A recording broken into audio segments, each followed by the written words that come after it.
So welcome back, folks. I'm just taking the boat across the river here in Ayutthaya, and I'm going to have a walk down the night market, and we're going to discuss long-term customers. I was talking to a girl the other day, and it's a term I've never heard before. So what is a long-term customer?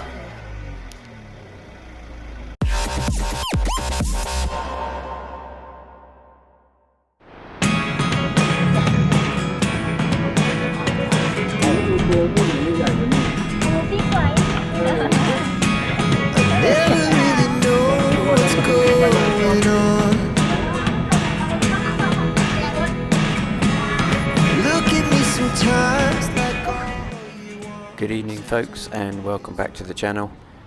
So today it is a slightly different video than what I've done before, and it's because I was talking to someone who used to work. She was a bar girl. She used to work in a bar, and she said to me the term long-term customer. It's an expression I'd never heard before, and I thought I'd like to explain what it meant. So we're going to talk about this while we have a little look along the night market. The night market in Ayutthaya starts at 5 o'clock every night. We're going to have a wander down, looking at some of the food and various things going on, and discuss long-term customers. So one thing you will notice about this market is the number of Thai people, and if a market is full of Thai people, you know it's going to be quite cheap, and the food's going to be really fresh and quite nice. This is a particular nice food market. There's a lot of really nice Thai food, most of it cooked fresh every night. So we'll have a little look while we wander. Okay, so getting back to the subject of long-term customer, and what is a long-term customer. It's a term that Thai girls use, especially if they're bar girls, for their boyfriend. So rather than calling them the boyfriend, it's called a long-term customer, because obviously he pays their wages for him to go out with them.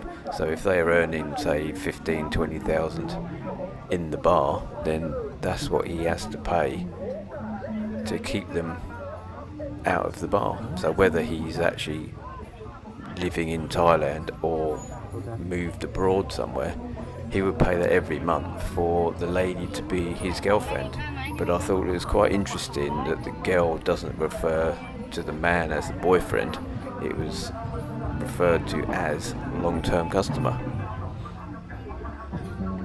So one thing you would notice is there's quite a lot of sort of nice desserts and various cakes being made along the market. So as we continue to wander down the market and see what's happening, big thank you to all the new subscribers recently. If you haven't subscribed yet, please do so. I say this is a new type of video I haven't done before, just sort of wandering around, general talking, having a look at things. Let me know in the comments if you like this kind of thing, or if you'd rather I just didn't speak at all. So let's continue our wander down. And as always, the drink stations are very popular, like all the smoothies, and this guy's selling meats and things, barbecued meats. Yes, here's a drink station here.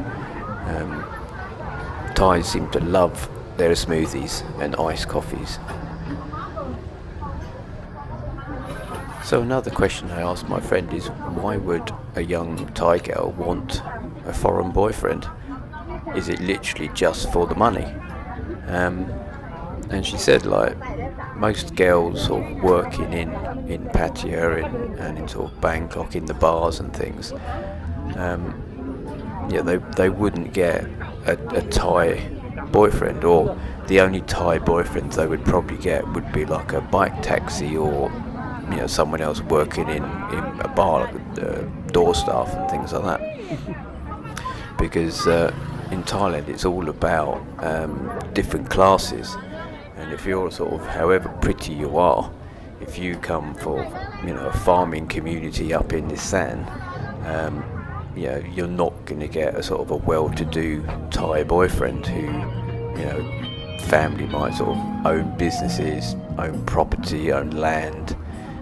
The family just wouldn't allow them to go out with sort of a bar girl, and vice versa as well. If you've got a daughter who's, trained to be a doctor, working in a hospital in Bangkok perhaps, and they've been to sort of university in the States or maybe in the UK, they're not going to suddenly go out with a Thai boy who's a tuk-tuk driver.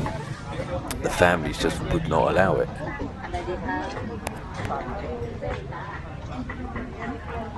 So, when it comes to the foreign boyfriends, obviously foreigners and Farangs don't really mind.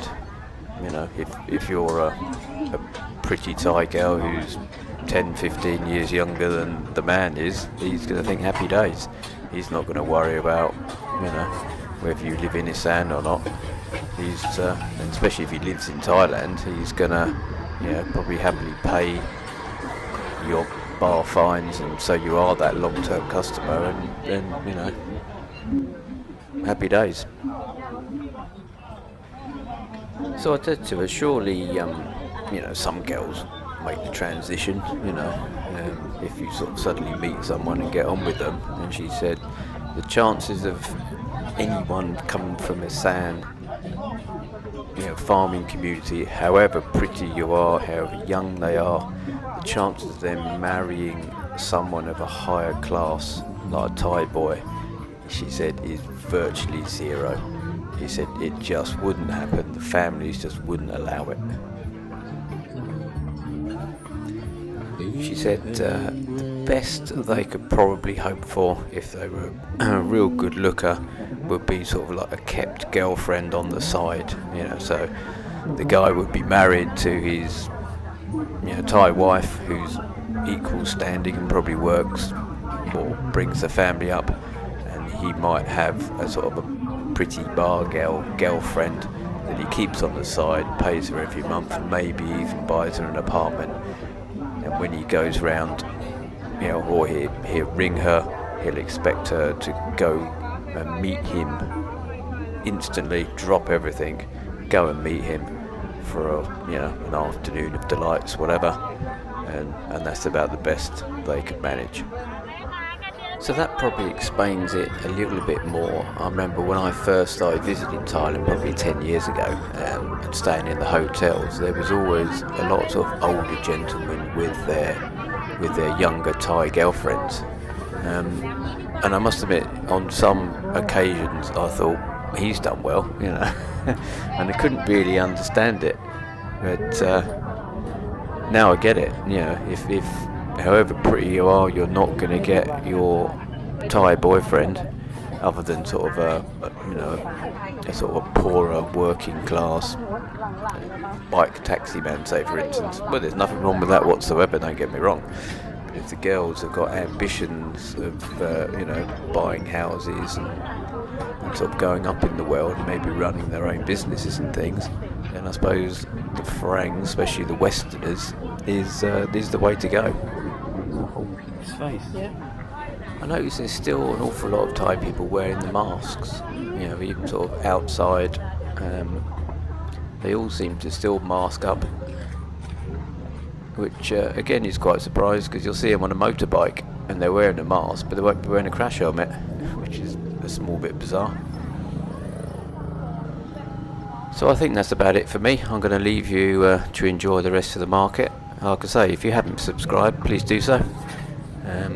And there's going to be sort of plenty more videos coming in and around Thailand and various places I visit on my travels. So I'll leave you to look at the food and say thanks for watching, and bye for now.